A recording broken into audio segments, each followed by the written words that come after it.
आज आपको जो है 2.26 का न्यूमेरिकल कराते हैं। एनसीईआरटी अभ्यास के क्वेश्चन चल रहे हैं आपके, ठीक। उसमें जो न्यूमेरिकल पोर्शन है पूरे करवा रहे हैं आपको, ठीक। क्वेश्चन है, यदि झील के जल का घनत्व 1.25 ग्राम प्रति मोल है तो उसमें 92 ग्राम Na+ आयन प्रति किलोग्राम जल में उपस्थित है। झील में Na+ आयन की मोललता पूछ रहा है। तो मोललता घनत्व से मतलब ही नहीं, क्योंकि जल आपका 1 किलोग्राम है, ठीक। प्रति किलोग्राम मतलब जल। ये विलायक है, विलायक मतलब जल। जल का द्रव्यमान कितना है? 1 किलोग्राम, यह 11 ग्राम। विलेय कौन है? Na+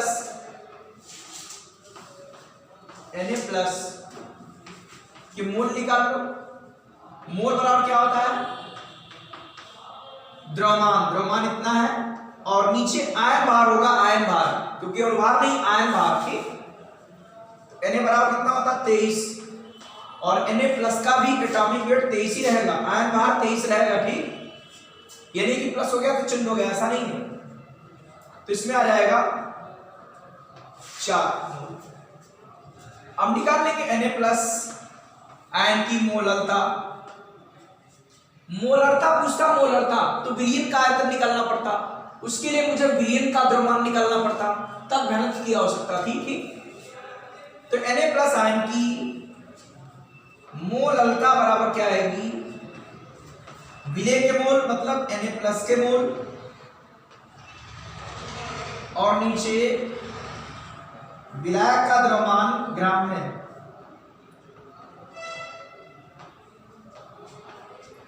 और किलोग्राम में तो 1 लिखना नहीं पड़ेगा, ग्राम में लिखो तो 1 लिखना पड़ेगा। तो इसके मोल आपके कितने? 4। और विलायक कितना? 1 किलोग्राम। आ गया मोललता कितनी? 4।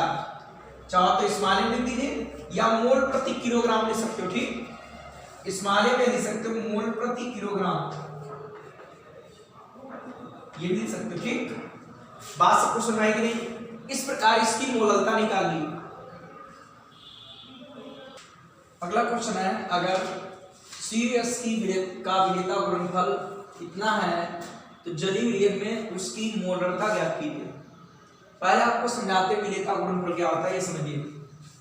ये फर्क है, इसमें विलेयता गुणनफल समझिए।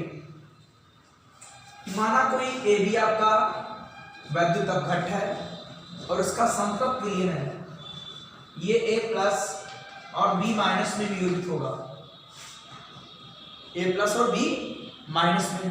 तो उस दिन आपको बताया था वियोजन स्थिरांक बराबर, वियोजन स्थिरांक बराबर क्या पढ़ा था कि एक्टिव मास ऑफ A+ और एक्टिव मास ऑफ B- पढ़ा था कि नहीं? और नीचे क्या था? एक्टिव मास ऑफ AB, सक्रिय द्रव्यमान। तो अगर K गुणे एक्टिव मास ऑफ AB बराबर होता है A+ और इधर B-। और जब इसका ये संतृप्त विलयन है तो इसमें जो AB की सांद्रता है वो स्थिर रहेगी, ठीक। तो कांस्टेंट का गुणनफल भी कांस्टेंट रहेगा। तो ये आ जाएगा KSP, एक नया कांस्टेंट आ जाएगा। KSP का मतलब होता है सॉल्युबिलिटी प्रोडक्ट, विलेयता गुणनफल, बराबर आ जाएगा एक्टिव मास ऑफ A+ और एक्टिव मास ऑफ B-। तो इसके नीचे परिभाषा हो गई कि स्थिर ताप पर किसी वैद्युत अपघट्ट के विलयन में उपस्थित आयनों के सांद्रण का गुणनफल उसका विलेयता गुणनफल कहलाता है, ठीक। स्थिर ताप पर किसी वैद्युत अपघट्ट के संतृप्त विलयन में उपस्थित आयनों के सांद्रण का गुणनफल विलेयता गुणनफल कहलाता है, ठीक। इसे देखिए, ये CuS है, ये आयनिक होगा तो किसमें? Cu++ और S-, ठीक है। मान लिया कि माना CuS की विलेयता मानते हैं इसमें यहां पर, ठीक। S मोल प्रति लीटर है और यही मोल प्रति लीटर यही इसकी कहलाएगी मोलरता। मोलर मात्र यही होता है, मोल प्रति लीटर। यहां पर क्या आएगा कि CuS का KSP मतलब विलेयता गुणनफल बराबर एक्टिव मास ऑफ Cu++ और S-।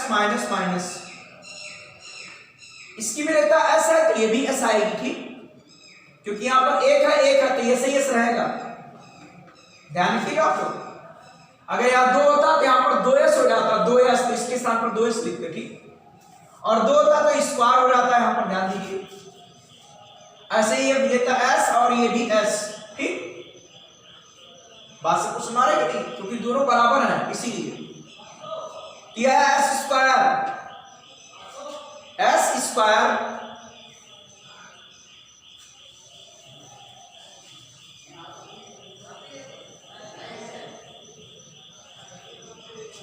तो आपका जब s निकालेंगे s बराबर क्या आएगा, √KSP, भाई s बराबर निकालोगे अंडर क्या आएगा, KSP,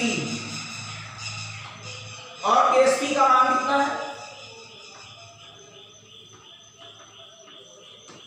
√6 रहेगा, और 16 का √8 बाहर आ जाएगा, ठीक, √8 माइनस के, तो माइनस आपका आ जाएगा, और 6 का भागफल वर्गमूल निकाल लेंगे आप लोग। भागफल वर्गमूल कैसे निकालते हैं, देखिए वर्ग केवल पढ़िए, 2 2 4, 2 बच गया, दशमलव लगा दिया, डबल 0 आएगा, 2 में 2 जोड़ा आपका 4 आएगा, कितनी बार जाएगा, 2.44, 4 को भी और निकालोगे बढ़ाएगा तो 1 घटाओगे बढ़ जाएगा, 4 5 भी आ सकता है, 10⁻⁸ मोल प्रति लीटर, और जो मोल प्रति लीटर आपकी विलेयता आएगी यही कहलाएगी मोलरता, ठीक, यही क्या कहलाएगी, मोलरता। तो आपकी मोलरता बराबर हो गई 2.44 10⁻⁸ मोल प्रति लीटर, ये इसकी भैया मोलरता हो गई, ठीक, बात सबको क्लियर हो गई होगी। अभी आपको हमने साइड में उधर विलेयता गुणनफल बताया होता क्या, ठीक, यहाँ पर 1 है तो s रहेगा, यहाँ पर 1 है तो s रहेगा, ठीक, अगर यहाँ 2 होता, मान लिया 2 होता तो यहाँ स्क्वायर हो जाता और 2s लिखते, चूंकि दूना बन रहा था ना, बात सबको सुना रहे कि नहीं। अगला क्वेश्चन है, जब 6.5 ग्राम एस्प्रिन को 450 ग्राम एसीटोनाइट्राइल में घोला जाता है या घोला जाए तो एस्प्रिन का एसीटोनाइट्राइल में भार प्रतिशत वही द्रव्यमान प्रतिशत पूछ रहा है, ठीक, तो देख लीजिएगा भैया, ये एस्प्रिन जानते हो ये एक औषधि है, ये दर्दनाशक और ज्वरनाशक भी है, ठीक, ये एस्प्रिन है। इसमें क्या है, हम पहले लिखेंगे एस्प्रिन का द्रव्यमान या भार 6.5 ग्राम है, ये समझ लीजिए विलेय हो गया, और एसीटोनाइट्राइल ये समझ लीजिए विलायक यहां पर है, का द्रव्यमान 450 ग्राम है, तो विलयन का द्रव्यमान क्या आएगा, विलयन का द्रव्यमान बराबर आएगा, दोनों प्लस कर दीजिए, ठीक, 456.5 ग्राम, ये विलयन का द्रव्यमान हो गया, ठीक, आप निकाल लेंगे एस्प्रिन का एसीटोनाइट्राइल में भार प्रतिशत या द्रव्यमान प्रतिशत, यहां निकाल लेंगे द्रव्यमान प्रतिशत या भार प्रतिशत, द्रव्यमान प्रतिशत या भार प्रतिशत बराबर किसका, एस्प्रिन का,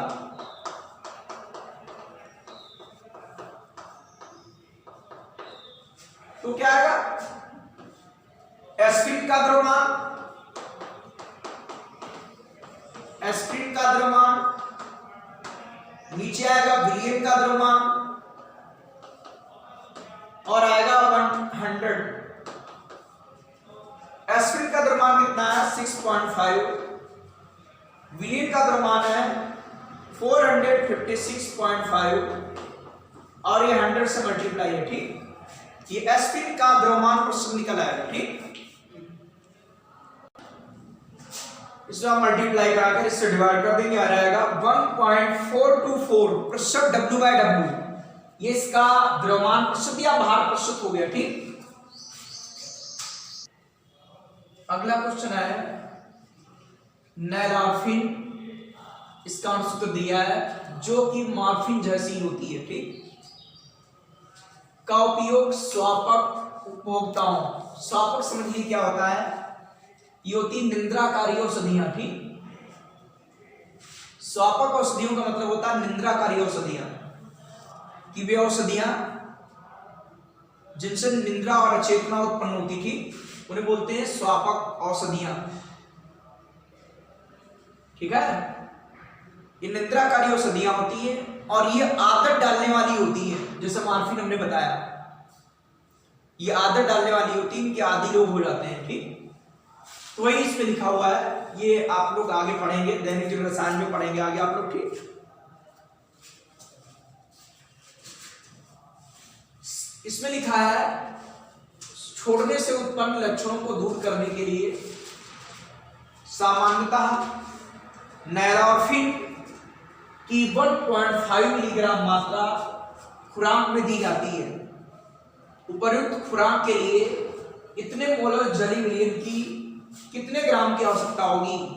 ये इतने मोलर, एम का मतलब मोलर जली विलयन की कितनी विलयन की द्रव्यमान की आवश्यकता होगी, ठीक, इतने मोलर जली विलयन का कितना द्रव्यमान आवश्यक होगा, ठीक। तो पहले देखो इसका अर्थ क्या है कि 1.5 10⁻³ m जली विलयन का अर्थ है कि जली विलयन का यह अर्थ है कि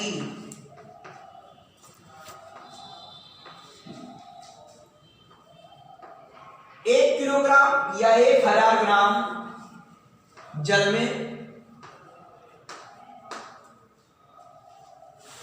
कितने मोल? 1.5 10⁻³ मोल नैलार्फिन उपस्थित है।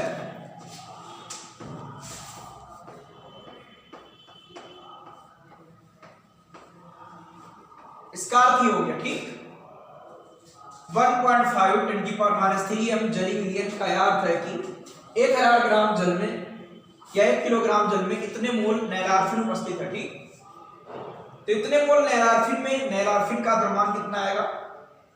तो इसका पहले अनुभार निकालना पड़ेगा।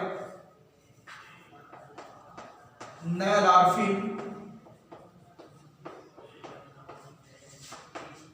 का मॉलिक्यूलर वेट निकालेंगे। शुद्ध दिया है C19, H आपका 21 और NO3, तो आपका कितना हो गया? इसका वेट निकाल लेंगे तो C बराबर आपका 12 होता है, H बराबर 1, N बराबर आपका 14 और O बराबर 16 होता है, ठीक।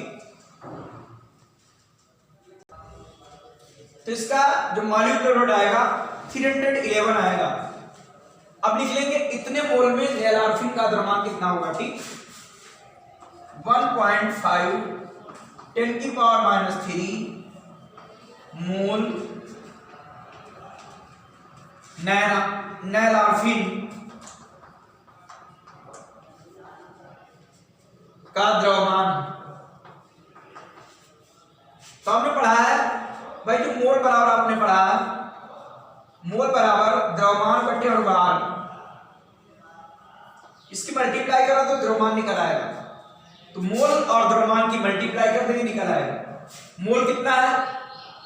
1.5 10⁻³ और इसका एटॉमिक वेट कितना? 311। इसकी मल्टीप्लाई करा देंगे, आ जाएगा 466.5 10⁻³ ये आपका ग्राम आएगा, ठीक है। इसको आप लिख सकते हो 0.4665 ग्राम, ठीक, बाय 1000 से डिवाइड कर दोगे, ये आपका ग्राम में चल रहा है, ठीक। और 10⁻³ हटाओगे, आ जाएगा मिलीग्राम। आगे हमको मिलीग्राम की आवश्यकता है, ये इतने मिलीग्राम भी हो गए, ठीक। हमें ग्राम की आवश्यकता पड़ेगी और मिलीग्राम की आवश्यकता पड़ेगी।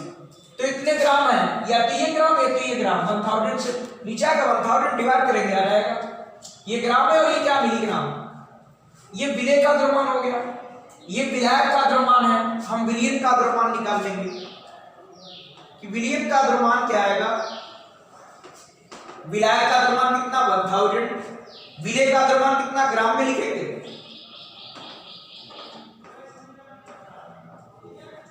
1000 प्लस कर देंगे 1000.466 और आपका 5 ग्राम है ये। ठीक, इससे क्या स्पष्ट हुआ कि कितने मिलीग्राम नैराल्फिन की खुराक के लिए विलयन का इतना ग्राम द्रव्यमान चाहिए। इसलिए 15 ग्राम के लिए कितना द्रव्यमान, 1.5 मिलीग्राम के लिए कितने विलयन की द्रव्यमान की आवश्यकता होगी निकल आएगा। ठीक, इससे क्या स्पष्ट हुआ, अभी देखिए क्या स्पष्ट होता है।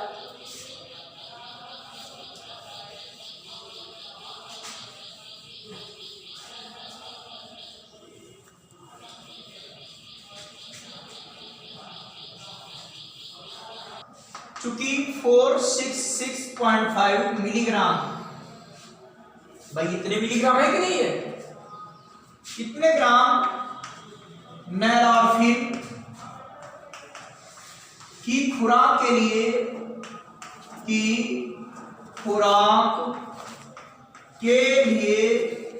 आवश्यक विलयन का द्रव्यमान, आवश्यक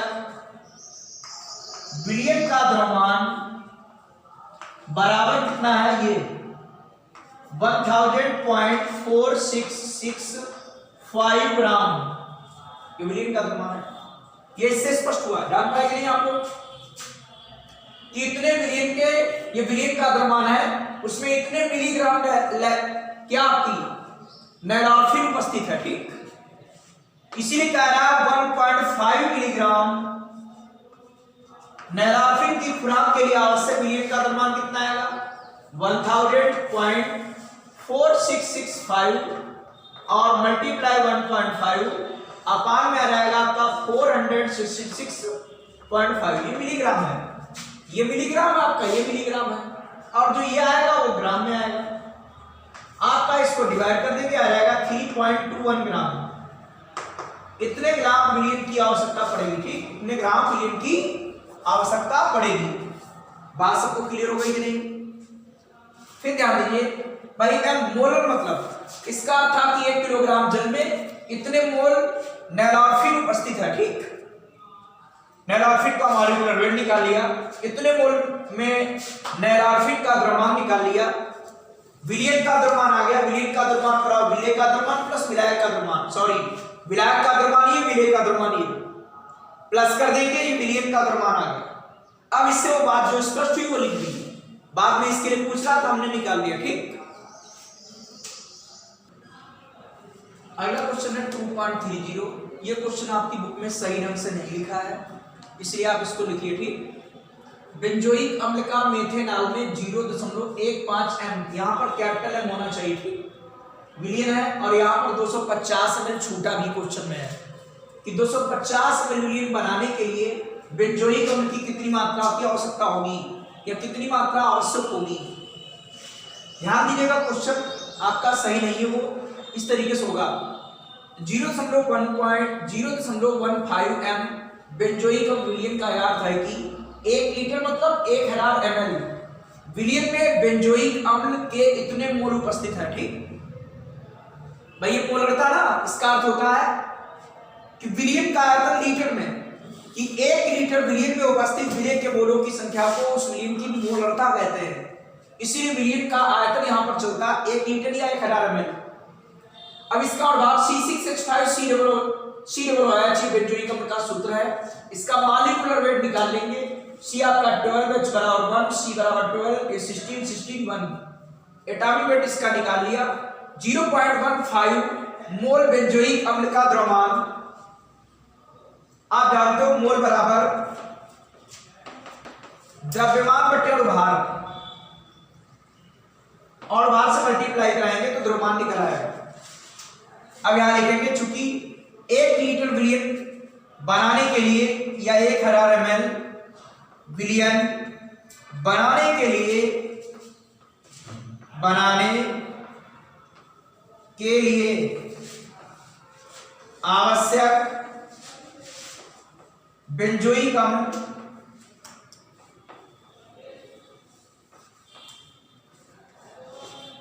का द्रव्यमान कितना हुआ 18.3 ग्राम। इसीलिए 250 ml विलीन बनाने के लिए आवश्यक बेंजोइक अम्ल का द्रव्यमान 18.3 250 अपान में रहेगा 1000। निकाल दीजिए 4 आ जाएगा। 4 से डिवाइड करेंगे 4.7 4 4 16 2 बचा और 4 5 20 23 बचा और 4 7 और 4 5 इतने ग्राम की आवश्यकता होगी। ठीक, बेंजोइक अम्ल के इतने ग्राम की आवश्यकता होगी। यही आपका आंसर आ रहा है। ठीक, ध्यान दीजिएगा, ये चीज बात इतनी छोटी है और ये इसमें कैपिटल एम लिखा होना चाहिए क्योंकि स्मॉल एम फिर यहाँ पर ग्राम में होना चाहिए। ठीक है, इसीलिए क्योंकि घनत्व तो दिया नहीं, इसीलिए यहाँ कैपिटल एम होगा और यहाँ पर 250 ml ये छूटा हुआ है। ठीक, 2.32 वाला क्वेश्चन आपको पीछे कमेंट्स में किसी ने पूछा था, वो क्वेश्चन बता चुके हैं। ठीक, उसमें लिखा था अम्ल का वियोजन स्थिरांक, उस पर बताया था आपको। ठीक, आज हम स्टार्ट आपको बता रहे हैं क्वेश्चन 2.33, वो भी उसी तरीके से जैसे वियोजन स्थिरांक उसमें निकलवाया था ऐसे यहाँ भी है। क्या कह रहा है कि इतने ग्राम को 500 ग्राम जल में घोलने पर जल के हिमांक में 1.0 डिग्री सेल्सियस का अवमंदन देखा गया। वांटा गुणांक और वियोजन स्थिरांक की गणना पूछ रहा है। तो स्मॉल डब्ल्यू कितना मिले, कितना है 19.5 ग्राम और स्मॉल एम इसका निकालेंगे। ठीक, यह आपका मोनोफ्लोरोएसिटिक अम्ल है, मोनोफ्लोरोएसिटिक अम्ल। बेसिटिक का सूत्र CH3COOH होता है, एक छट गया आ गया। तो मोनोफ्लोरोएसिटिक अम्ल का M मतलब अणुभार, मतलब आप मॉलिक्यूलर वेट, अगर मोलर द्रव्यमान हो तो ग्राम प्रति मोल लिख सकते हो।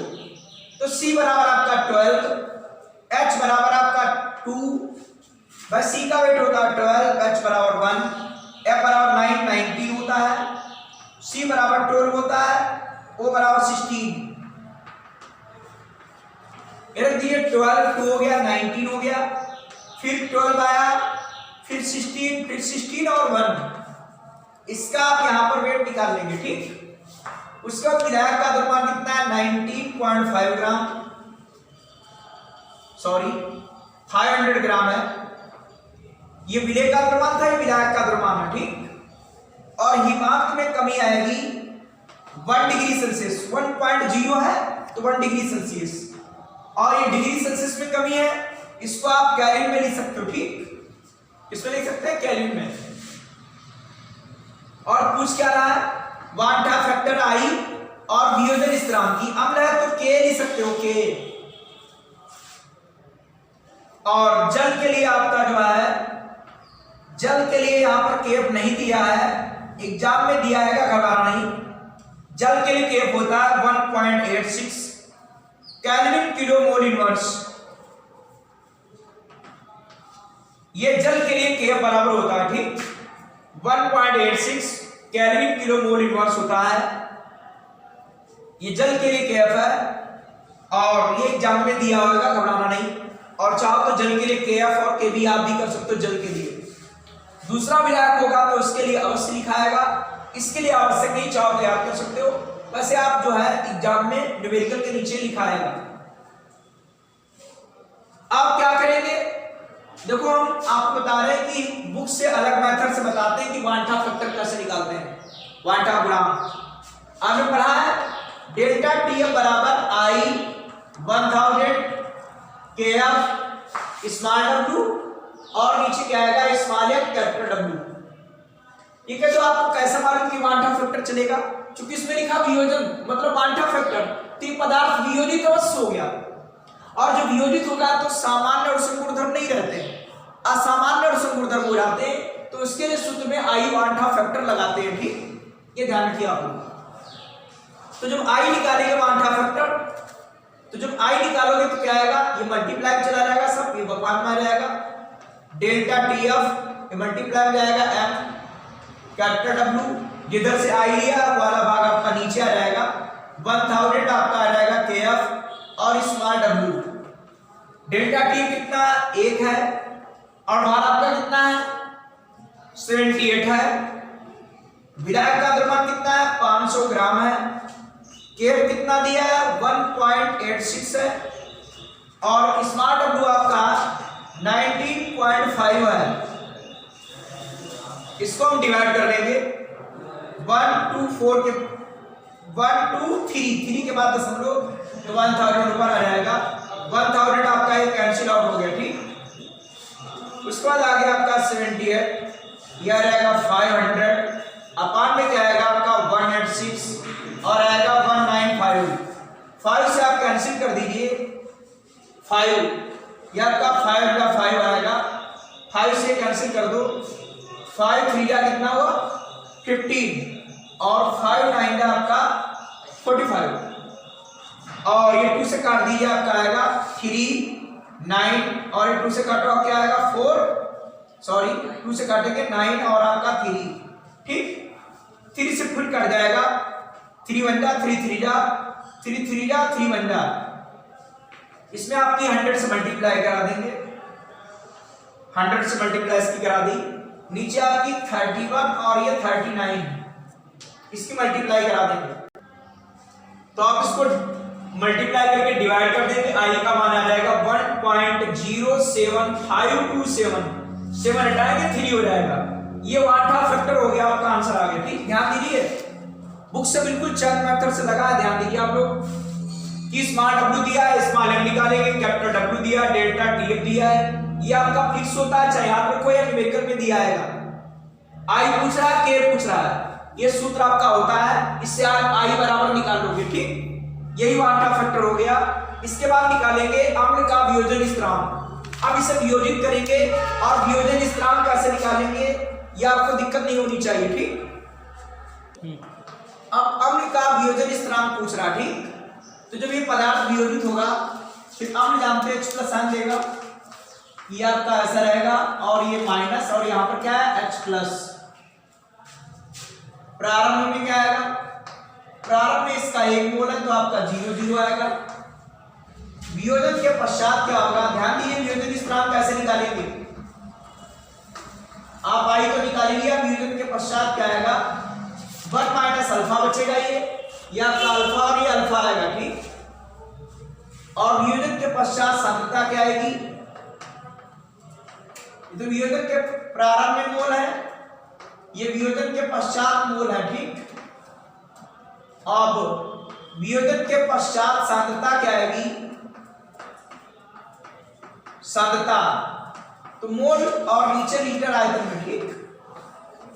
इनका आयतन लीटर में, ये भी आएगा अल्फा बटे वी और ये भी आएगा आपका अल्फा बटे वी, ये इसकी सांद्रता होगी, ठीक। 1 माइनस अल्फा बटे वी अल्फा बटे वी अल्फा बटे। अब अम्ल का वियोजन स्थिरांक बराबर होता है, आप लोगों ने पढ़ा है उस दिन बताया था कि आएगा CH2F C उस दिन हमने द्रव्यनुपाती क्रिया के नियम से बताया था एक्टिव मास ऑफ H+ और active mass of CH2F COOH। इसका मान कितना है अल्फा बटे वी, ये आपका अल्फा बटे वी 1 माइनस अल्फा बटे वी और ये वियोजन स्थिरांक पूछ रहा है, ठीक। इसमें क्या करेंगे, ये आपका बीवी कट जाएगा, बता था आप लोगों को, तो ये आपका आ जाएगा क्या अल्फा स्क्वायर, नीचे क्या आएगा वी और 1 माइनस अल्फा, ठीक।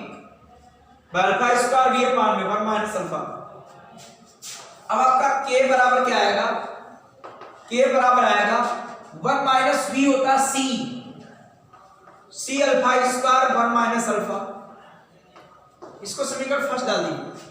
सी मतलब होता है मोलर सांद्रता, सी बराबर 1/v, क्योंकि प्रारंभ में 1 मोल है ना, ये F ये होता V, ठीक। तो जब F बराबर 1 हो तो 1/v बराबर हो जाता C तो यहाँ पर 1/b के स्थान पर लिख देंगे c, ठीक। तो k बराबर क्या आ गया, c alpha square 1 minus alpha. अब c मतलब सांद्रता ज्ञात करें और अल्फा भी ज्ञात करें हम, ठीक। दो चीज निकालनी, इसमें रख देंगे आ जाएगा। तो पहले अल्फा निकाल लेते हैं।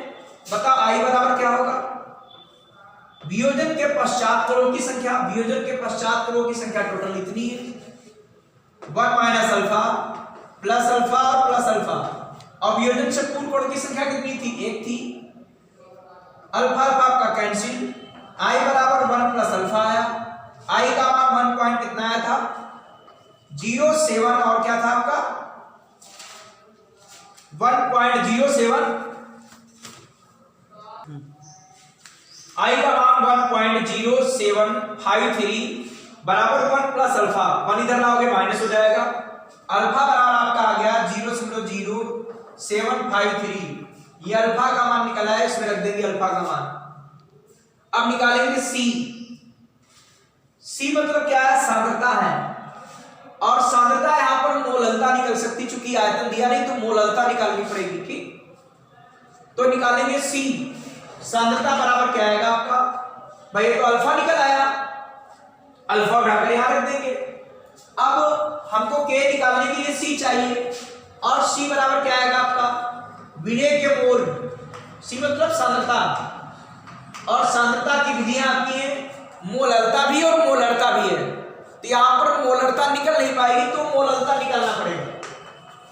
और नीचे क्या है, विलायक का द्रव्यमान ग्राम में, ये सी आप चाहे ले सकते हो, कोई दिक्कत नहीं। और आपका ऊपर क्या हो गया, गुणे में 1 हरा। तो विलेय के मोल क्या आएगा, द्रव्यमान बटे और भार। विलेय का द्रव्यमान कितना था, 19 पॉइंट कितना था, विलेय का द्रव्यमान 19 पॉइंट कितना था, 8। और अपान में इसका और भार 78 निकाला था। विलायक का द्रव्यमान आपका 500 है और ये आपका 1000 है। इसमें क्या आ जाएगा आपका 2 आ जाएगा। तो 19.8 मल्टीप्लाई 2 और नीचे आएगा 78। इसको कैंसिल आउट कर दो, आ गया आपका 39।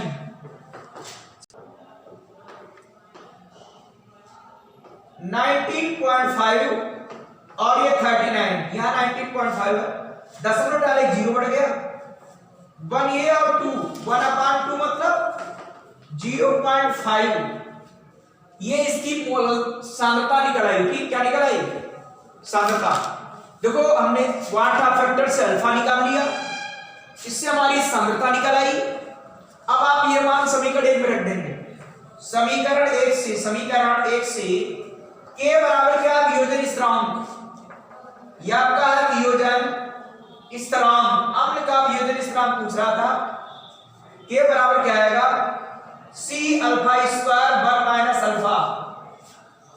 इतना आप लोग कर लोगे, सब लोग जान गए होगे, ठीक। भाई सांद्रता मोल मिली का लीटर में चलता है। इस तरीके से हमने k का मान निकाला था। k का मान इसको सॉल्व कर लिया, k वाला सूत्र बन गया। इससे हमें c की आवश्यकता है और अल्फा की। अल्फा हमने इस सूत्र से निकाल लिया और c हमने सांद्रता निकाल ली, ठीक। अब उसके बाद देखिए इसमें मान रखेंगे और वियोजन स्थिरांक का मान आपको मालूम हो जाएगा। देखिए 0.5 है, अल्फा का कितना था 0.0753 स्क्वायर है, तो 2 बार लिख देंगे इसको हम। और नीचे क्या है 1 माइनस 0.0753, 0.5। कैलकुलेशन अगर डिफिकल्ट हो तो 1 के सापेक्ष अल्फा का मान नगण्य मान लेते हैं, ठीक। कैलकुलेशन अगर डिफिकल्ट हो तो 1 के सापेक्ष, क्योंकि अतुल्य विलीनों के लिए अल्फा का मान बहुत कम होता है, तो 1 के सापेक्ष इसका मान नगण्य मान लेते हैं। तो आपका ये लगभग 1 रहेगा, तो आपका लगभग में आंसर आ सकता है, कोई दिक्कत नहीं। आप इसकी मल्टीप्लाई कर लेंगे और 1 से इसको घटा दीजिए, क्या आएगा, इसके आप इसको मल्टीप्लाई कर लेना, इससे डिवाइड कर दोगे 0.00307 और दशमलव यहां पर लाएंगे -3 हो जाएगा। यही वियोजन स्थिरांक हो गया, ठीक। ये क्या होगा, वियोजन स्थिरांक, और वो निकल आया था क्वांटा फैक्टर। इसलिए आपके यहां इतने कैलकुलेशन के न्यूमेरिकल नहीं आते हैं, ठीक। आपके यहां आते हैं तो उनमें कैलकुलेशन अधिकतर सरल होती है, लेकिन कंपटीशन एग्जाम में ऐसा क्वेश्चन आ सकते हैं, तो आपको हम बता रहे हैं। ठीक, बात सबको सुना है कि नहीं? कि पहले हमने वन हाफ फैक्टर निकाल लिया और फिर हम वियोजन स्थिरांक का फार्मूला निकाल लेंगे। उसमें देखेंगे कौन कौन चीज निकालनी है। मुझे अल्फा निकालना और सांद्रता निकालना है, तो अल्फा निकाल लिया, अल्फा इससे निकला है, सांद्रता निकाल ली, बाद में उठाकर इसे मान रख दिया, आपका अम्ल का वियोजन स्थिरांक निकला है। ठीक, 293 केल्विन पर जल का वाष्प दाब कितना दिया है कि 25 ग्राम ग्लूकोज को 450 ग्राम जल में घोले तो 298 केल्विन पर जलीय विलयन का, ये भी भैया गलत दिया क्वेश्चन में, जलीय विलयन का होगा यहाँ पर। जल का वाष्प दाब तो दिए, ये जल का वाष्प दाब पूछेगा, जलीय विलयन का वाष्प दाब ज्ञात कीजिए। ठीक, तो आपका ये शुद्ध जल का दिया है P0 बराबर 17.535 mmHg। ठीक है, ये mmHg दाब का मात्रक है। ठीक है, ध्यान रखिएगा। विलय का द्रव्यमान कितना है? 25 ग्राम है। और विलय क्या है? ग्लूकोज, तो ग्लूकोज का सूत्र C6H12O6, इसका निकालेंगे, m बराबर आएगा 180, मालूम है आपको। विलायक का दिया है 450 ग्राम, इसी का और बाहर निकालेंगे H2O, H2O का कैपिटल M बराबर 18 आएगा, और ये PS बराबर आपका पूछ रहा है। ठीक, राउंड के नियम से, राउंड के नियम से क्या आएगा? P0 माइनस PS अपान P0 बराबर स्मॉल एन, नीचे small n plus capital N. जब इधर का कंपोनेंट निकालना तो पूरा सूत्र लगाते हैं, और जब इधर कभी भी अणुभार वगैरह निकालना पड़े, अणुभार, तो उसके लिए इसकी तुलना में इसका मान नगण्य कर देते हैं, तो स्मॉल एन नीचे कैपिटल एन रह जाता है। ठीक, आपका P0 कितना दिया है? P0 आपका दिया है 17.535 माइनस PS, ये 17.535। विलय के मोल कितने हैं? 25 अपान 180, 25 अपान 180, और विलायक का कितना है? 450 अपान कितना आएगा? 18। बात सबको समझ रहे कि नहीं? इसमें क्या करते हैं, थोड़ा ध्यान दीजिएगा इधर कि 180 एलसीएम ले लें तो थोड़ा आसान हो जाएगा। 180 एलसीएम ले लेंगे, इसमें 10 से मल्टीप्लाई करनी पड़ेगी बस, तो आएगा 15 प्लस 4 5 25 सॉरी 25 प्लस 4 5 00, ये आपका 180 कैंसिल आउट हो जाएगा, इसीलिए ऐसा कर लिया था। ठीक, नीचे क्या जाएगा? ये आपका 25 बचेगा, नीचे से प्लस कर देंगे, कितना आ जाएगा? 4525। ठीक है, और ये आपका क्या हुआ? 17.535 और माइनस PS, और ये संख्या उधर मल्टीप्लाई में ले जाएंगे। ठीक, क्या रहेगा? मल्टीप्लाई रहेगी 17.535। ठीक है भाई, उधर मल्टीप्लाई चला जाएगा, क्योंकि 17.535 माइनस PS अपान 17.535 है, तो जब इतना रहेगा तो उधर मल्टीप्लाई चला जाएगा। इसकी से मल्टीप्लाई कर दीजिए, इससे डिवाइड कर देंगे, और PS का मान आपका निकल आएगा। ठीक, तो आप इसमें इसकी मल्टीप्लाई कर देंगे, इससे डिवाइड करेंगे, इतना आएगा। PS आप इधर लाओगे प्लस हो जाएगा, ये इधर लाओगे पक्षांतर गुण माइनस, इससे इसको घटा देंगे, PS बराबर इतना आ जाएगा। तो यहाँ पर ये जलीय विलयन का वाष्प दाब आ जाएगा। ठीक, ये जलीय विलयन का वाष्प दाब है, ध्यान दीजिएगा आप लोग, क्योंकि जल का वाष्प दाब तो दिया, और फिर जल का वाष्प दाब क्यों पूछेगा? तो जल का वाष्प दाब दिया है, विलय का द्रव्यमान है, विलय का अणुभार है, विलायक का द्रव्यमान है, विलायक का अणुभार है, PS पूछ रहा, राउंड का नियम लगाएंगे, पूरा सूत्र लगेगा। क्योंकि अगर इधर कभी भी अणुभार पूछता है, इधर का कंपोनेंट, तो आप ये मान ये लगा देते हो, लेकिन जब इधर का कंपोनेंट पूछता है तो पूरा सूत्र लगाते हो आप। ठीक, P0 माइनस PS अपान P0 बराबर small n plus capital N. ये होता है द्रव्यमान बटे अणुभार, द्रव्यमान बटे अणुभार, द्रव्यमान बटे अणुभार, द्रव्यमान बटे अणुभार। इसमें एलसीएम ले लिया, उसके बाद इसको सरल कर लिया, हमारा पीएस बराबर निकल आया। ठीक, ये पीएस क्या हुआ, विलयन का आवाज दाब हुआ। ठीक,